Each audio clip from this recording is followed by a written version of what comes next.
তাপপ্রবাহের খবর জানাতে এই মুহূর্তে চুয়াডাঙ্গায় আছেন রিপোর্টার মাহফুজ মামুন এবং রাজশাহীর সাহেব বাজারে আছেন রিপোর্টার সাইফুর রহমান রকি। সরাসরি প্রথমে যাচ্ছি মাহফুজের কাছে। কয়েকদিন ধরে চুয়াডাঙ্গার উপর দিয়ে তাপদাহ বয়ে যাচ্ছে। তাপদাহের কারণে জনজীবন অতিষ্ঠ হয়ে পড়েছে। কর্মহীন মানুষগুলো এই গরমের কারণে অনেকটাই অসহায় হয়ে পড়েছে। চুয়াডাঙ্গাতে কয়েকদিন ধরে দেশের সর্বোচ্চ তাপমাত্রা রেকর্ড করা হচ্ছে। তাপমাত্রা প্রতিদিনই বাড়ছে জেলায়। তাপমাত্রা বৃদ্ধি পাওয়ার কারণে মানুষ যেমন ওষ্ঠগত হয়ে পড়ছে, প্রাণীকুলও ওষ্ঠগত হয়ে পড়ছে। প্রাণীকুল এবং মানুষ সবাই একরকম অসহায় হয়ে পড়েছে গরমের কারণে। সূর্যের প্রখরতা প্রতিদিনই বাড়ছে। সূর্যের প্রখরতার কারণে মানুষের শরীরের অংশ পুড়ে যাওয়ার মতো অবস্থা হচ্ছে। যে হাওয়া বইছে, সে হাওয়াও হচ্ছে গরম হাওয়া। হাওয়ার কারণেও মানুষের শরীর পুড়ে যাচ্ছে। আজ দুপুর 3টায় চুয়াডাঙ্গায় সর্বোচ্চ তাপমাত্রা রেকর্ড করা হয়েছে 42.7 ডিগ্রি সেলসিয়াস। বাতাসের আর্দ্রতা দুপুরে অনেকটাই কম ছিল। কম থাকার কারণে মানুষের জনজীবনে গরম অনেকটাই কম অনুভূত হয়েছে। গরম কম লাগছে, তার মানে আর্দ্রতা বেশি থাকলে পারে মানুষের হচ্ছে গরমের অনুভূতিটা অনেক বেশি হয়। আর্দ্রতাটা দুপুরের পর থেকে অনেক কমে আসছে। আর্দ্রতা কমে আসার কারণে মানুষের অনেকটাই হচ্ছে চলাচল স্বাভাবিক রয়েছে। মানুষ সুন্দরভাবে চলাচল করতে পারছে। তাপদাহ গতকালও দেশের সর্বোচ্চ তাপমাত্রা রেকর্ড করা হয়েছিল চুয়াডাঙ্গাতে 42.4 ডিগ্রি সেলসিয়াস তাপমাত্রা রেকর্ড করা ছিল। গতকালও দেশের সর্বোচ্চ তাপমাত্রা রেকর্ড ছিল। দেশের সর্বোচ্চ তাপমাত্রা রেকর্ড করা হচ্ছে এই জেলাতে। গরমের সময় অনেক গরম পড়ে। গরম পড়ার কারণে মানুষজন অনেকটাই হচ্ছে মানুষের উপস্থিতি সড়কে অনেকটাই কমে আসছে। সাধারণ মানুষ সড়কে চলাচল করছে কম। বেলা বাড়ার সাথে সাথে মানুষ যেন শূন্য হয়ে পড়ছে সড়কে।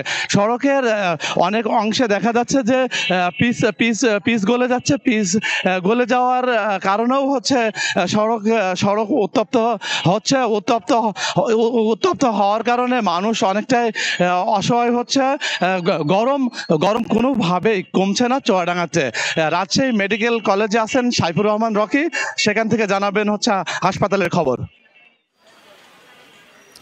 তীব্র তাপদাহ বয়ে যাচ্ছে পদ্মাপাড়ের নগরী রাজশাহী অঞ্চলের উপর দিয়ে এবং এই তীব্র তাপদাহ ক্রমেই যেন ভয়াবহ আকার রূপ নিচ্ছে। বিশেষ করে আজকে কিন্তু এই মৌসুমের মধ্যে রাজশাহীতে সর্বোচ্চ যে তাপমাত্রা সেটি রেকর্ড করা হয়েছে এবং সেটি হচ্ছে 42.4 ডিগ্রি সেলসিয়াস। আমরা গত কয়েকদিন ধরেই বলছিলাম যে রাজশাহীর যে তাপমাত্রার পারদ সেটি দিন দিন বাড়ছে এবং 42 ডিগ্রি ছুঁই করছে, কিন্তু আজকে কিন্তু সেটি 42 ডিগ্রিও অতিক্রম করেছে। অর্থাৎ আজকে কিন্তু 43 ডিগ্রি ছুঁই করছিল এই আজকের যে তাপমাত্রা সেটি। স্বাভাবিকভাবেই তাপমাত্রা যখন 42 ডিগ্রি সেলসিয়াস পার হয়ে যায় তখন সাধারণ মানুষের যে দুর্ভোগ কষ্ট সেটি কিন্তু অনেক মাত্রায় বেড়ে যায়। এমনটি কিন্তু ঘটেছে। সাধারণ মানুষ কিন্তু আমরা আজকে খুব বেশি রাজশাহী মহানগরীর বিভিন্ন এলাকায় আমরা ঘুরেছি, তবে খুব বেশি মানুষ কিন্তু আমরা দেখতে পাইনি ঘরের বাইরে।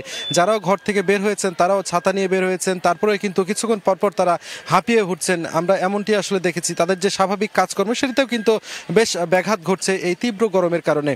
সব মিলে রাজশাহী মেডিকেল কলেজ হাসপাতালেও কিন্তু আমরা দেখেছি গত কয়েকদিন ধরেই আমরা পর্যবেক্ষণ করছিলাম। বেশ গরম পড়ার পর থেকে রাজশাহী মেডিকেল কলেজ হাসপাতালে প্রচুর পরিমাণ শিশু এখানে ডায়রিয়া এবং নিউমোনিয়া আক্রান্ত হয়ে ভর্তি হচ্ছে এবং হঠাৎ করে রোগীদের যে চাপ সেটি বেড়ে যাওয়ার কারণে হিমশিম খেতে হচ্ছে চিকিৎসকদের। তারপরেও হাসপাতাল কর্তৃপক্ষ, বিশেষ করে হাসপাতালের যে পরিচালক AFM brigadier general Shamim Ahmad, তিনি যেটি বলছেন যে প্রচুর পরিমাণ রোগীর চাপ বেড়ে গেছে। এই সময় তাদের যে বাড়তি চিকিৎসা ব্যবস্থা সেটি কিন্তু নেওয়ার জন্য যে পরিকল্পনা নেওয়া দরকার সেটি কিন্তু তারা নিয়েছেন।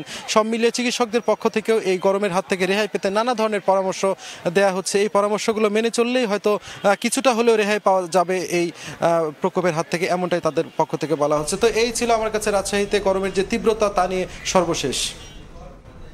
সরাসরি যুক্ত ছিলাম রাজশাহী এবং চুয়াডাঙ্গায়।